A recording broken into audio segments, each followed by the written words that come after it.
desastres não acontecem simplesmente. Eles são uma sequência de eventos decisivos. Conheça as determinações fatídicas naqueles segundos finais antes do desastre. Segundos fatais. Concorde. Europa. França. Paris. 25 de julho de 2000. Aeroporto Charles de Gaulle. 12h30 da tarde. 100 homens, mulheres e crianças fazem o check-in para o voo AF4590. Vieram de todas as partes da Alemanha na expectativa de uma viagem única. Férias de sonho, custando no mínimo $13 mil cada. Começa com um voo no Concorde para Nova York. Depois, um cruzeiro luxuoso pelo Caribe. Para o pai de George Meyer, é um prazer especial para comemorar sua aposentadoria. Ele fez 65 anos em 2000 e queria esse prazer para si e sua companheira. Ambos gostavam de viajar e tinha sempre de ser algo especial.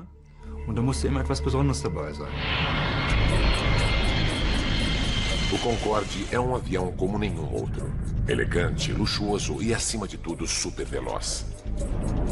Voando a mais de 2.200 km por hora, o Concorde une a América do Norte a Londres ou Paris em 3 horas e 45 minutos. A forma exclusiva do Concorde, com uma cabine compacta e amplas asas deltas, permite que ele risque o céu 3 km a cada 6 segundos. John Hutchinson pilotou o Concorde durante 15 anos. A melhor forma de descrevê-lo é simplesmente dizer que era um puro sangue. Uma estrutura linda que responde bem aos comandos, como um vencedor de um grande prêmio.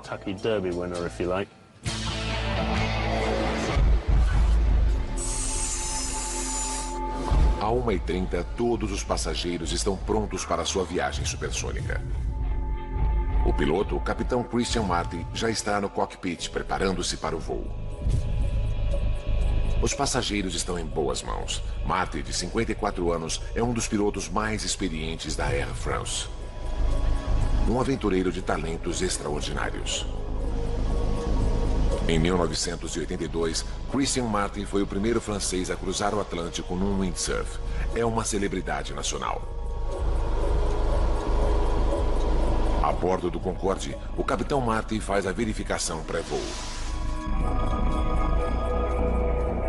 Seu controlador de tráfego aéreo é o experiente Gilles Logelan, que chega para iniciar seu turno da tarde.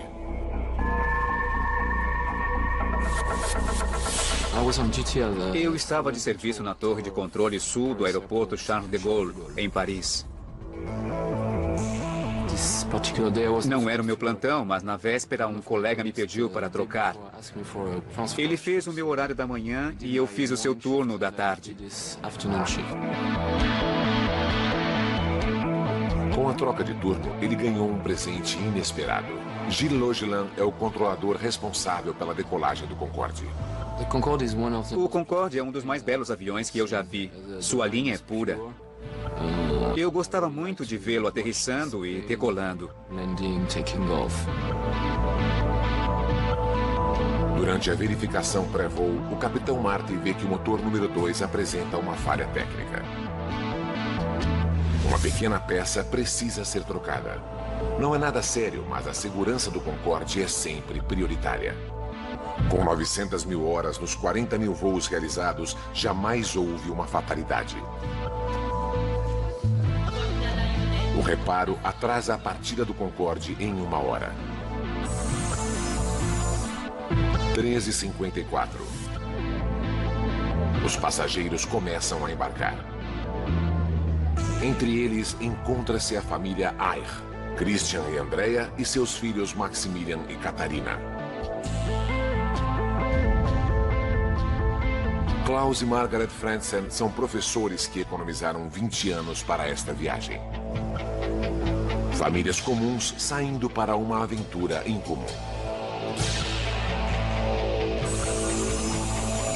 Às 4h35 da tarde, o Concorde está pronto para decolar. A bordo, a ansiedade aumenta à medida que o jato supersônico taxia na pista. Na torre de controle, Gilles Logelan autoriza a decolagem do voo 4590 da Air France na pista 26 à direita. São 4h40 da tarde. Até então, para passageiros e tripulantes, tudo está normal. O capitão Marty alinha o avião na cabeceira da pista, pronto para liberar a potência dos 4 motores Rolls-Royce do Concorde. Para o piloto sênior John Hutchinson, um momento como este é sempre especial. Quando abrimos os reguladores de gasolina para a potência total, sentimos uma grande vibração de força enquanto o avião acelera pela pista. E tem-se a sensação de que a única coisa que ele quer é elevar-se no ar o mais rápido possível para o seu ambiente natural.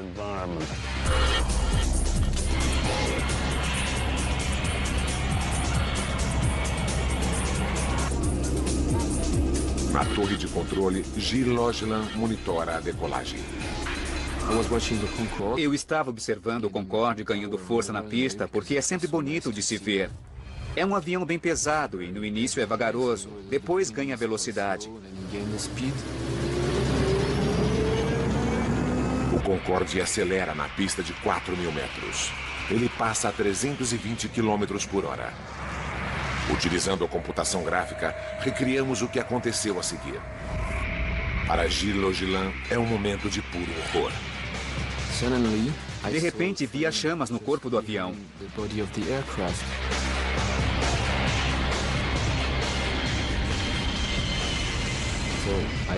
Corri para o microfone e disse: Air France 4590, as chamas atrás de vocês.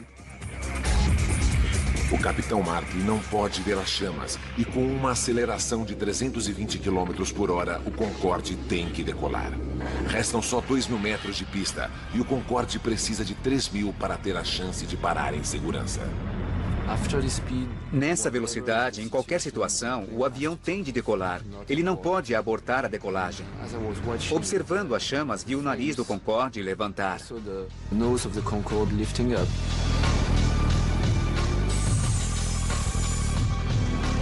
Às 4h43 e 15 segundos, o capitão Marty puxa o manche. O Concorde levanta voo. Foi assim que as testemunhas viram o voo AF4590 do Concorde. Martine Bonnet trabalha em um escritório na margem oeste do aeroporto. Às 4h44, ela tem uma visão aterradora.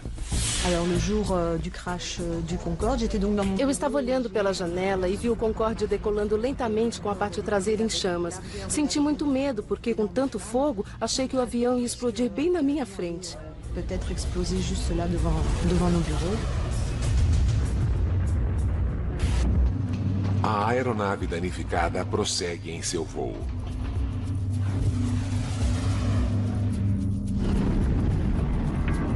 Perto de onde Martine trabalha, o mensageiro Emmanuel Vermignon dirige sua van no final da pista.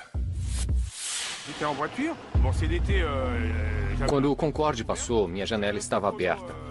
Eu usava uma camisa polo e o calor que o avião emanava derreteu partes da minha camisa e me provocou pequenas bolhas. Eu podia sentir a quentura no chão.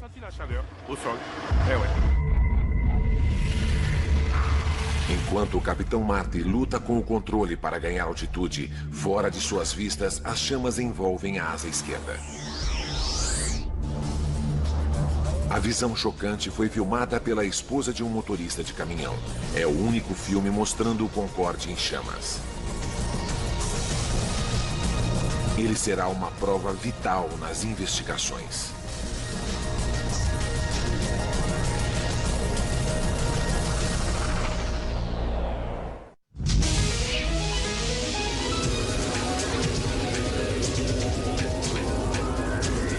No aeroporto de Paris, um Concorde supersônico acabou de decolar.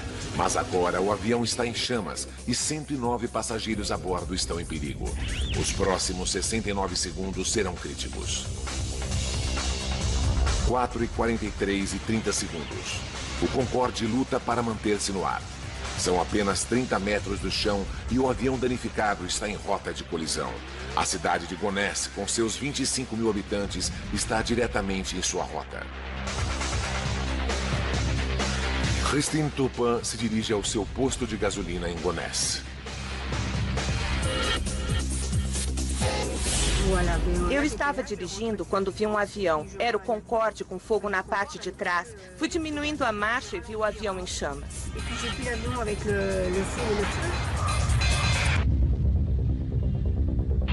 O capitão Marty está ficando sem opções.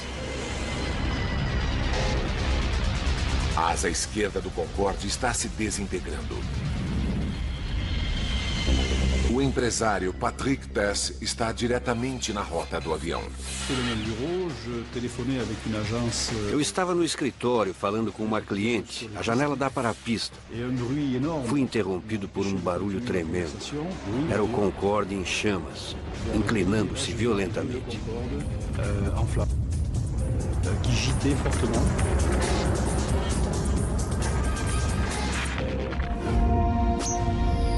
O Concorde inclina-se para a esquerda. O avião estanca e mergulha para o solo.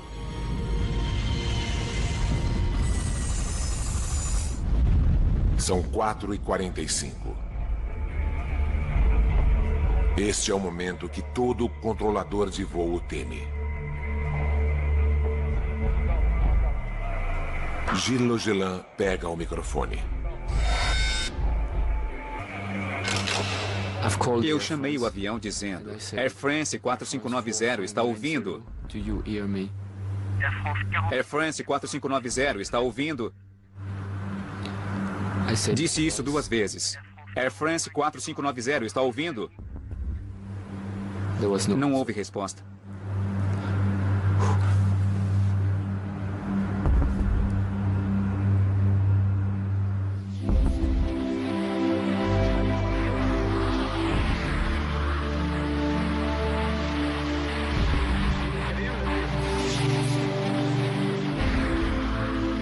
O jato supersônico com os tanques cheios e 109 pessoas a bordo cai sobre um hotel nas cercanias de Gonesse.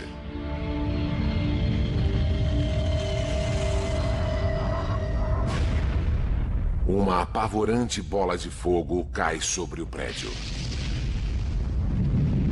A professora inglesa Alice Brooking acabara de ocupar um quarto no primeiro andar. Fui direto para a porta do quarto e vi as chamas. Não havia como descer as escadas. Atravessei o quarto e fui para a janela. Felizmente, o recepcionista que estava no estacionamento disse: "Você tem de pular." Ao mesmo tempo, Christine Turpin também vê a explosão e teme o pior. De onde estava, pensei que ele havia caído no posto de gasolina. Minha filha e uma funcionária estavam lá e pensei que haviam morrido. Enquanto Christine Turpin se dirige para lá, um braço de poltrona cai no posto de gasolina. É um lembrete desagradável para Christine sobre o destino dos passageiros.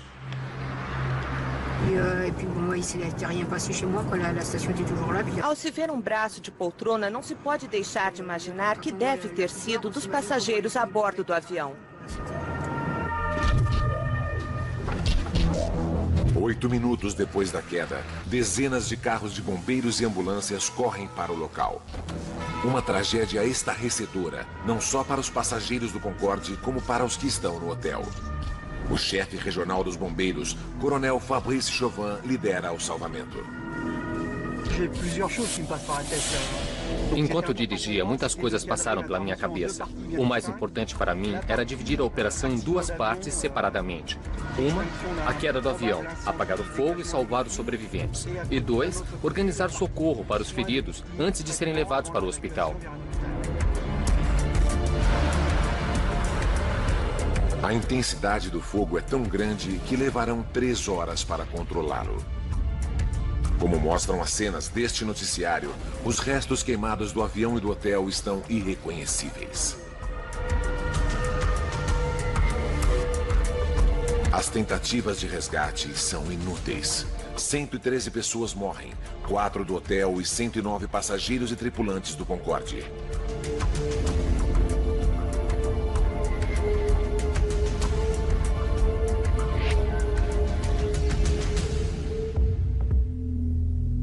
Três gerações da família Ayer morreram. Os avós das crianças quiseram oferecer à família férias inesquecíveis e reservaram o voo no Concorde. Os professores Klaus e Margaret Franzen economizaram durante 20 anos para voar no Concorde. A equipe de salvamento começa a trágica tarefa de retirar os corpos do local do acidente.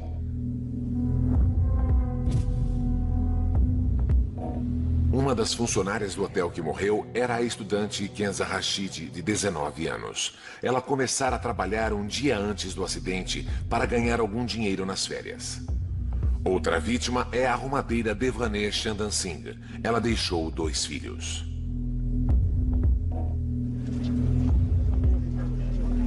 A maioria dos corpos foi carbonizada e os médicos legistas só poderão identificar as vítimas pelas arcadas dentárias.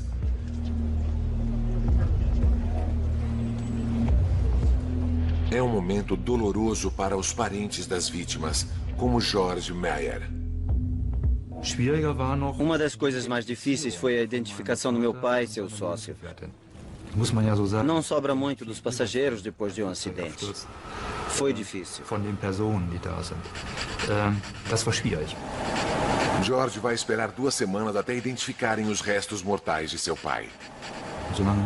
Tivemos de esperar um longo tempo. Não foi nada fácil, dia após dia.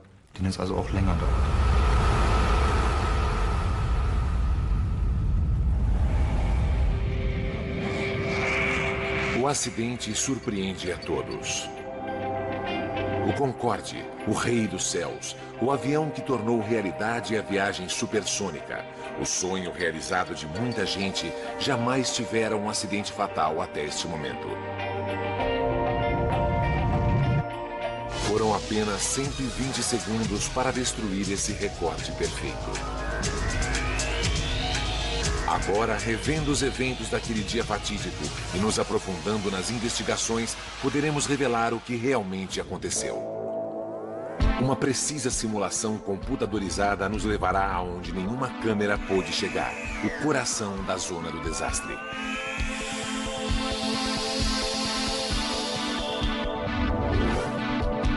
O Bureau Francês de Acidentes Aéreos enviou seus melhores investigadores. Utilizando seus dados, podemos agora juntar a sequência mortal de eventos para descobrir o que realmente causou essa tragédia terrível. Quando as investigações começam, nada é deixado de lado. Teria o Capitão Marty cometido um erro fatal? Ou haveria uma falha oculta no avião? Investigadores fazem verificações de rotina na lista dos passageiros e nas bagagens. Imediatamente encontram uma coisa suspeita: 19 malas que, de acordo com o relatório de carga, não deveriam estar no avião. Não pertenciam aos passageiros do voo AF4590. Poderia um terrorista ter colocado uma bomba no avião? Não teria sido a primeira vez. 270 pessoas morreram em 1988, quando terroristas plantaram uma bomba em uma mala que destruiu um 747 da Panam no abominável acidente em Lockerbie. Em Gonesse, os investigadores dividem o local da queda do Concorde para uma busca meticulosa. Eles fotografam e rotulam tudo o que é encontrado em cada seção. É um processo trabalhoso que leva 4 semanas. Depois, cada pedaço dos destroços é levado para identificação e análise. 3 hangares do Le Bourget, outro aeroporto de Paris, torna-se seu local de repouso final. Este monte de entulho é tudo que sobrou do hotel, tal a intensidade do impacto e do fogo. A construção de 40 apartamentos é reduzida a pouco mais de uma pilha de fragmentos.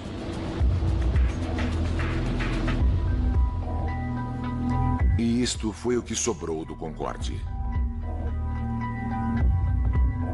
Um dos mais belos exemplos da engenharia moderna agora é apenas um emaranhado de borracha queimada, alumínio, plástico derretido e canos partidos.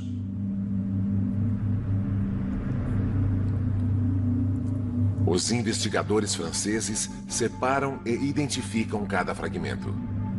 Entre estes restos queimados jazem importantes pistas para elucidar a causa da queda do Concorde.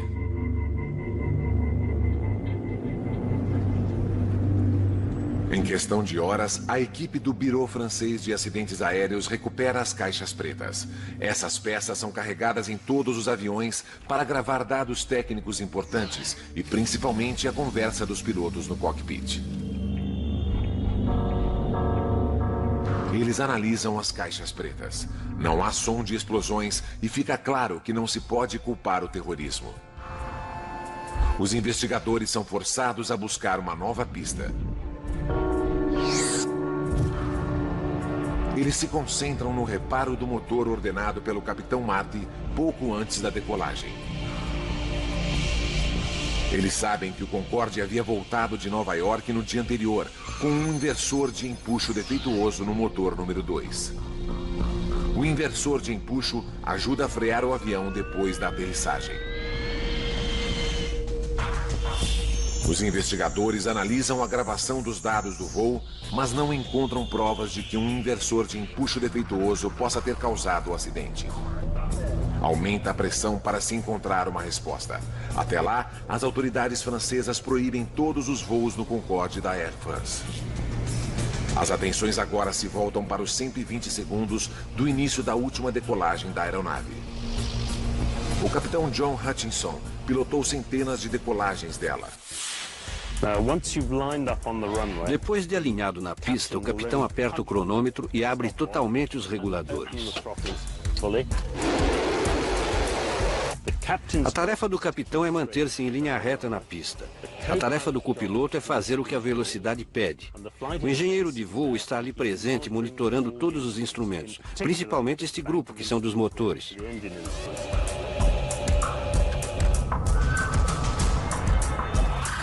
Dados da caixa preta deixam claro que tudo estava normal até que o Concorde atingisse 323 km por hora.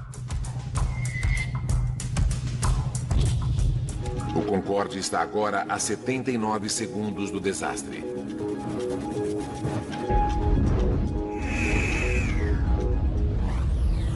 Registros de dados revelam uma súbita perda de potência em ambos os motores sob a asa esquerda. Imediatamente, a caixa preta grava o aviso dramático da torre de controle. Air France 4590, vocês estão com a traseira em chamas.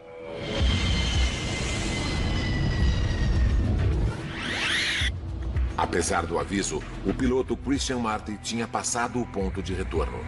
Não há pista suficiente para parar em segurança. Ele teve que decolar.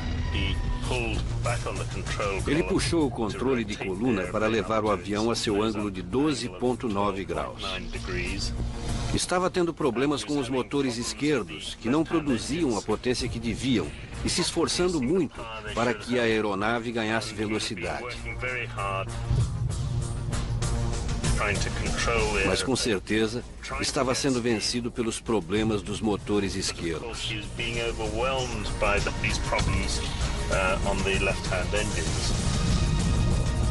Os motores tornaram-se o novo foco das investigações. Por que perderam potência em um momento tão crítico?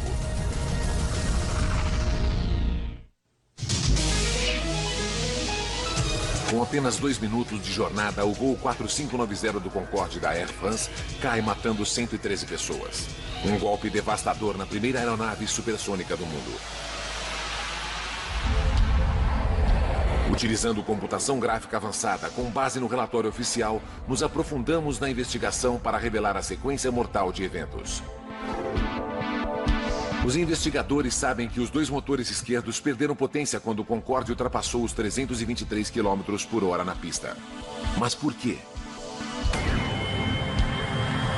Então, houve um novo e importante dado.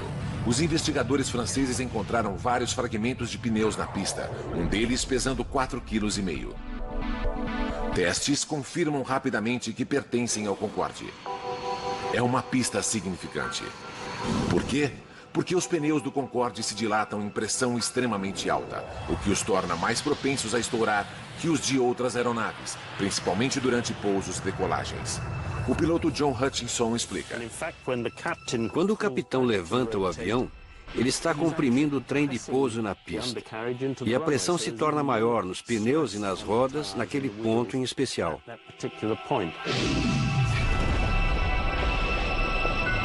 Essa pressão adicional torna os pneus do Concorde ainda mais vulneráveis.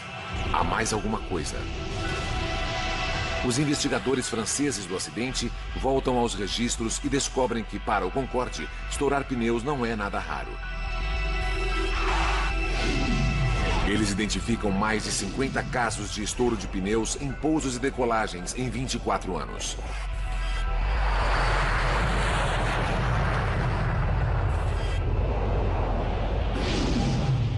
Um dos piores incidentes envolveu outro Concorde da Air France, dessa vez no aeroporto Dulles, de Washington, em 1979. Bill Lightfoot era um dos passageiros naquele dia. Eu podia ver um grande buraco aberto na asa, com um pedaço de alumínio ou liga metálica, e muito líquido jorrando do buraco aberto nela. O relatório oficial desse acidente afirma que o pneu estourou enquanto taxiava. Depois, o metal exposto esquentou demais e explodiu, pouco antes da decolagem.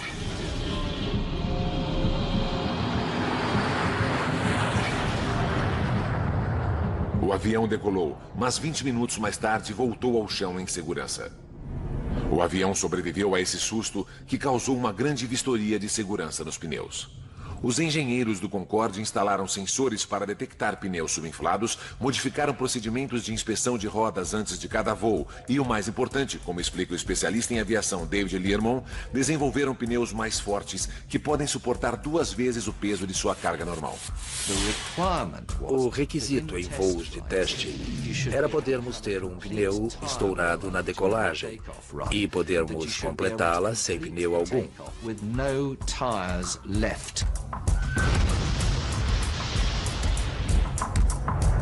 Subsequentemente, era o mesmo com as rodas, e nunca mais uma roda falhou.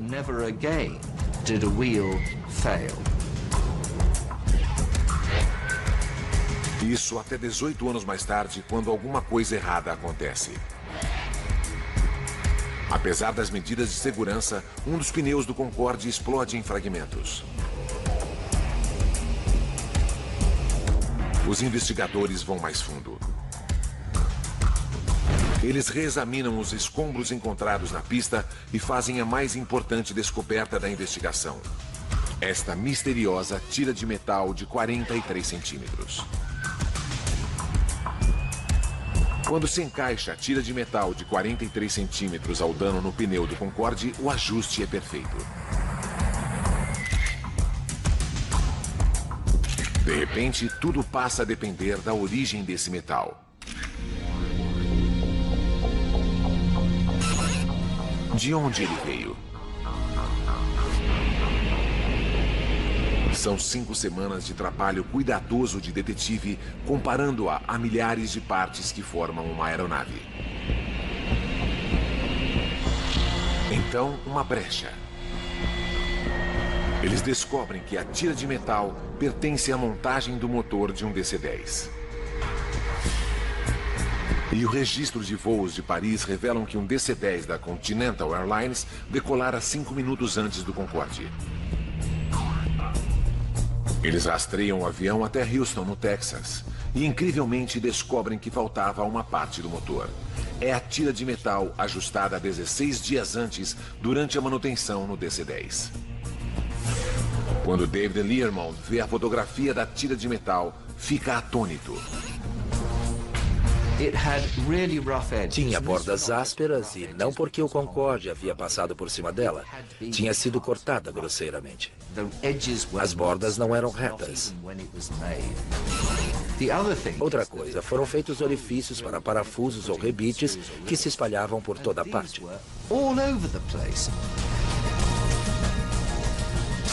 Os investigadores agora têm uma teoria sólida sobre a contribuição da tira de metal no acidente. 81 segundos antes do acidente, o Concorde AF4590 segue a 323 km por hora na pista. O pneu bate na tira de metal. Explode e um pedaço de borracha de 4,5 kg sai voando e atinge a asa. Os tanques de combustível do Concorde localizam-se nas asas e, em seu formato em delta, elas não são projetadas para suportar tamanho impacto. Esse tipo de eventualidade jamais fora previsto em testes. Estimava-se, em cada teste para provar uma aeronave, que se um pneu explodisse, seus pedaços pesariam cerca de 1 quilo.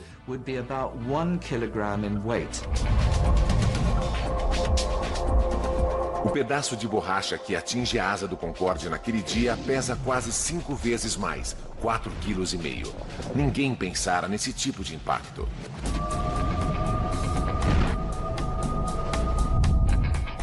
E mais, pode-se encaixar um fragmento grande do pneu em uma cavidade na asa, mas, surpreendentemente, a asa não foi perfurada naquele ponto. E se o pesado pedaço de borracha não perfurou a asa, o que fez o combustível vazar? O pedaço de pneu que atingiu a asa e a danificou era tão grande e chato que, embora muito pesado, não perfurou a asa. Mas causou uma onda de choque tão forte no combustível que abriu uma brecha no tanque da asa para o lado de fora. O choque foi enorme.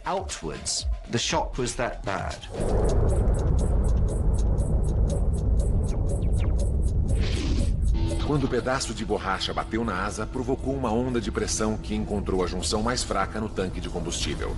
O combustível esguicha do tanque. 75 litros de combustível jorram sobre o motor a cada segundo. Mas mesmo derramado sobre o motor, precisa de uma fagulha que cause a ignição. De onde veio essa fagulha?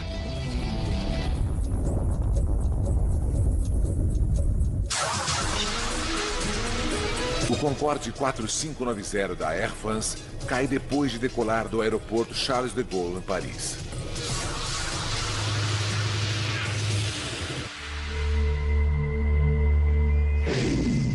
Nossos gráficos podem simular uma câmera virtual na pista para revelar a causa do acidente.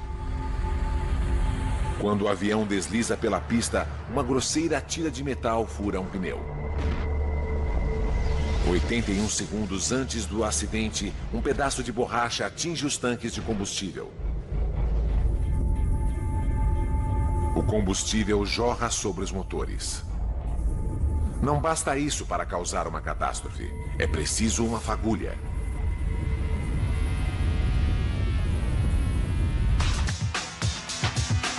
Pela gravação no cockpit, sabemos que os pilotos têm problemas com o mecanismo de pouso na decolagem.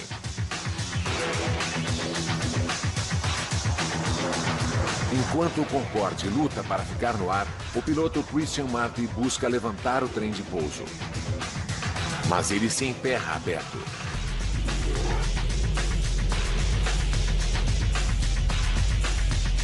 O único filme de vídeo do acidente fornece mais evidências. Ele mostra o trem de pouso na posição para baixo.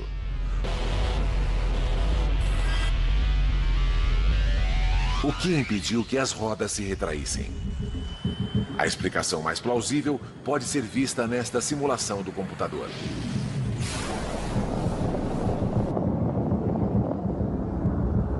Estilhaços do pneu estourado atingem a caixa de engrenagem da aterrissagem, onde danifica cabos de força. O trem de pouso fica preso na posição para baixo. Pior ainda, cabos expostos serpenteiam com forte fluxo de ar. Se os cabos expostos se tocarem, soltarão fagulhas. Por fatalidade, eles se tocam.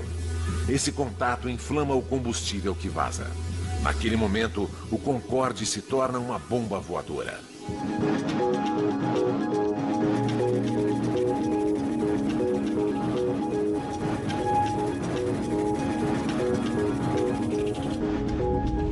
Agora podemos dizer como deve ter sido para o Capitão Marty.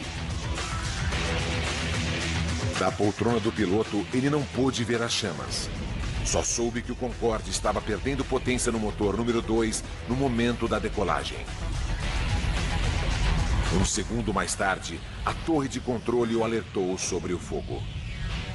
Air France 4590, sua parte de trás está em chamas. A computação gráfica mostra como o Concorde deve ter ficado. Agora, para piorar as coisas para o Capitão Marty, o motor número 1 também está perdendo potência. Os acontecimentos conspiram contra ele. O especialista em segurança de voo explica por quê. O combustível jorrou em grande quantidade por esse orifício, afogando o motor que gradualmente perdeu a potência e, por fim, parou. O piloto ficou com apenas 2 motores do lado direito, quando normalmente eles são 4. Não poderia ter acontecido em momento pior. O Capitão Marty precisa de potência máxima e não tem pista suficiente para parar. Ele coloca o Concorde no ar. Gravações no cockpit revelam que às 4h43 e 22 segundos, o alarme de incêndio do motor dispara. E 3 segundos mais tarde, o capitão desliga o motor número 2.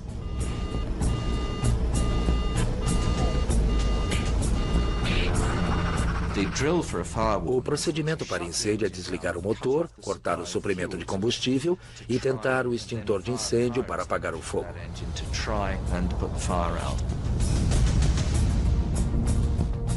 O Concorde agora está a 53 segundos do desastre. Gilles Laugelin, na torre de controle, ajuda como pode o Capitão Marty. Faça como preferir, a prioridade é sua para voltar à pista. Mas a 60 metros, o Concorde está baixo demais para manobrar. Em vez disso, o Capitão Marty tenta levar o avião danificado para a pista mais próxima, no aeroporto Le Bourget, a 5 quilômetros à frente. Mas há um novo problema para o Capitão Marty.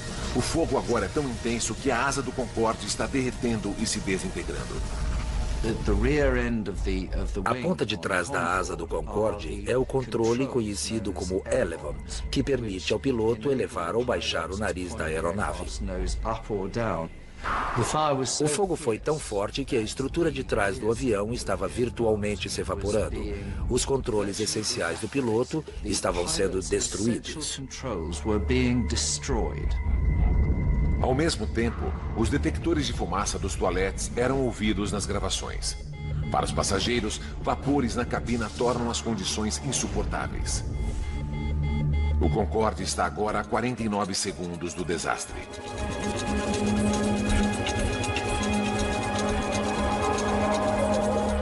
No cockpit, Christian Marty luta com os controles, tentando ganhar velocidade e altura. Mas está sendo vencido pelo fato de que a asa e seus controles estão se desintegrando. – 33 segundos. O alarme de incêndio do motor soa novamente e permanece ligado por toda a duração do voo. O Capitão Marty não tem mais opções. Mesmo a pista do Le Bourget, agora a 3 quilômetros, está fora de alcance. Nos últimos 11 segundos, a torre de controle ouve as últimas palavras de Christian Marty. Tarde demais. Não há tempo.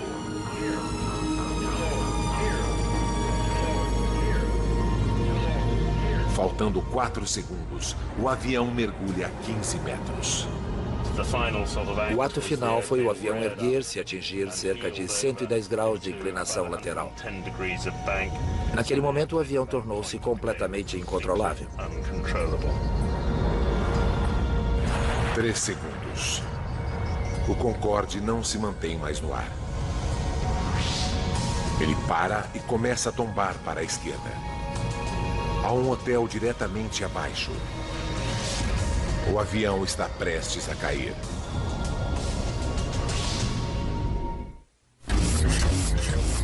118 segundos depois que o Concorde começa a acelerar na pista, 109 pessoas veem a face da morte.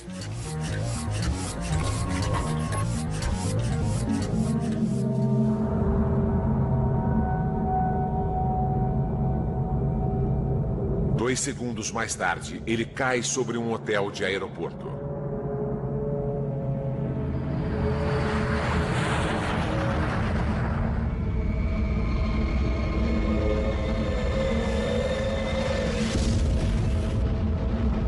Os 100 passageiros e 9 tripulantes a bordo morrem, bem como 4 pessoas no hotel.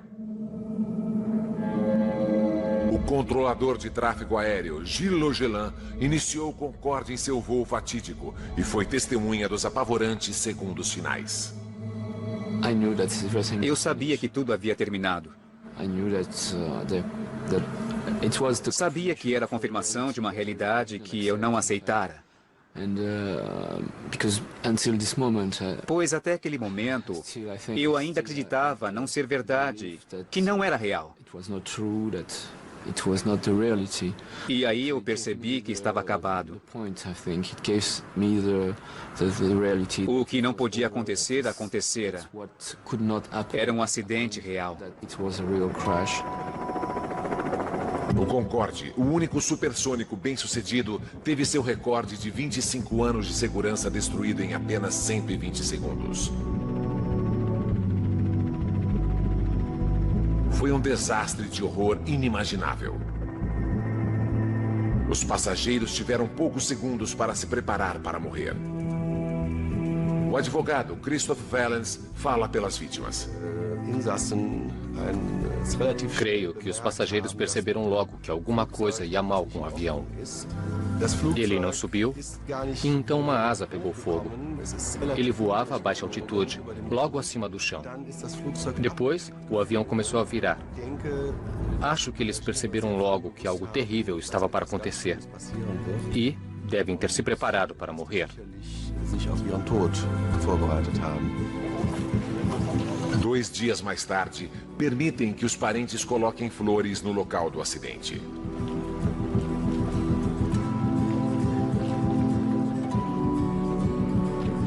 Ainda hoje, eles sentem uma profunda sensação de perda.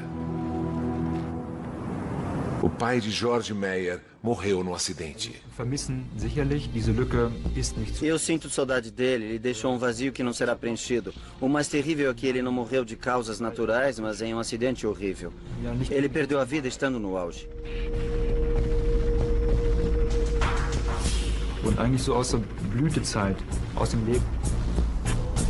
O desastre também foi traumático para os sobreviventes da cidade de Gonesse. O empresário Patrick Tess escapou milagrosamente. Ele trabalha ao lado do hotel destruído pelo Concorde. Até hoje, ele relembra fatos.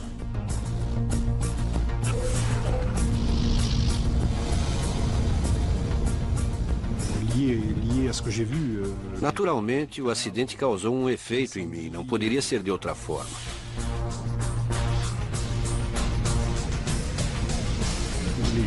Ver o que eu vi, os corpos, o fogo, os ferimentos, foi horrível. O odor de carne queimada é terrível. C'est terrible, le kérosène, les odeurs de chair grillée, c'est terrible.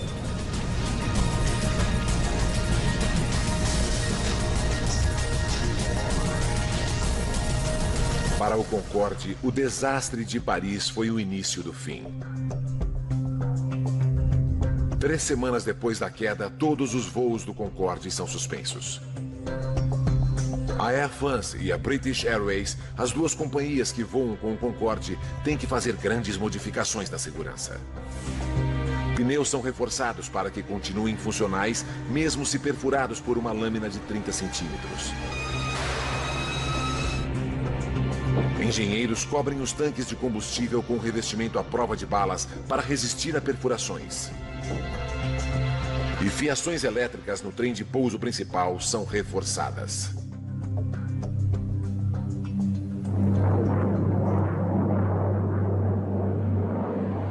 Mas o Concorde nunca mais recuperaria sua antiga glória. 14 meses depois da queda, ele voltou a voar. Mas o custo para manter e melhorar a frota envelhecida é alto demais. O número de passageiros cai vertiginosamente. Em 24 de outubro de 2003, o Concorde leva passageiros pela última vez. A primeira era de passageiros supersônicos chega ao fim. O Concorde agora é apenas uma relíquia de museu. Aquela fatídica tarde de julho em Paris deveu-se a uma crítica sequência de eventos. Uma simples tira de metal na pista perfura um pneu, lançando pedaços do pneu contra a asa. Uma onda de pressão causa a erupção do combustível do tanque e os fragmentos voam para debaixo do trem de pouso, onde atinge um cabo elétrico. Uma fagulha se inflama, causando um inferno no momento crucial da decolagem.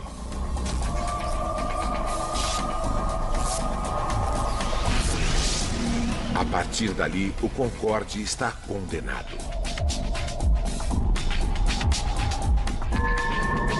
Uma sequência de eventos que ninguém poderia prever e que veio a culminar com a sua destruição.